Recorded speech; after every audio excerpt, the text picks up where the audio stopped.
Hi guys, my name's Taylor and today I'm going to be teaching you the Calvin cycle and the light independent reaction.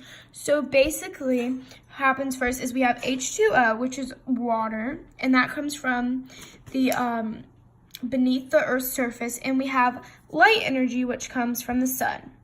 And when light energy and H2O hit the thylakoid, this is known as the light reaction. So when light comes in, it hits photosystem 2, which is located in the thylakoid.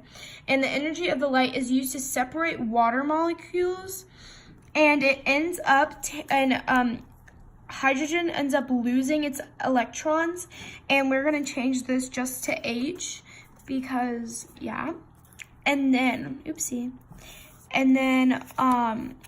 when hydrogen is separated from H2O, all we have left is oxygen. So O2 is oxygen, and oxygen ends up being a waste product.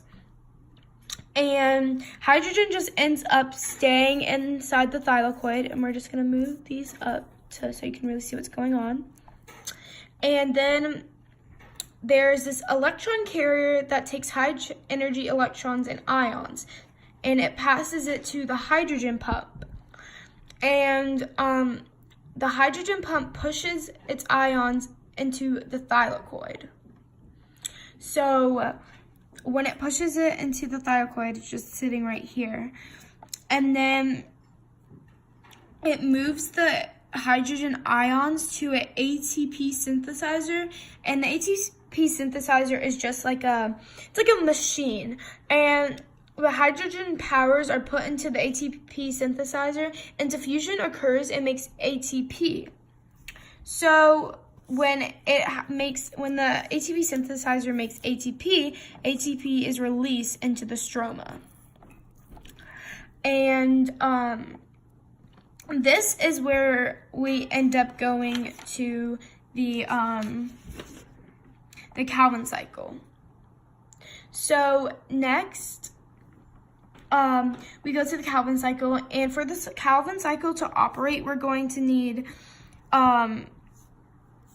ATP and NADPH, because when these two molecules come together, they are going to create one molecule. So we also need carbon dioxide, which comes from the atmosphere, to make the Calvin cycle occur. So then there are three.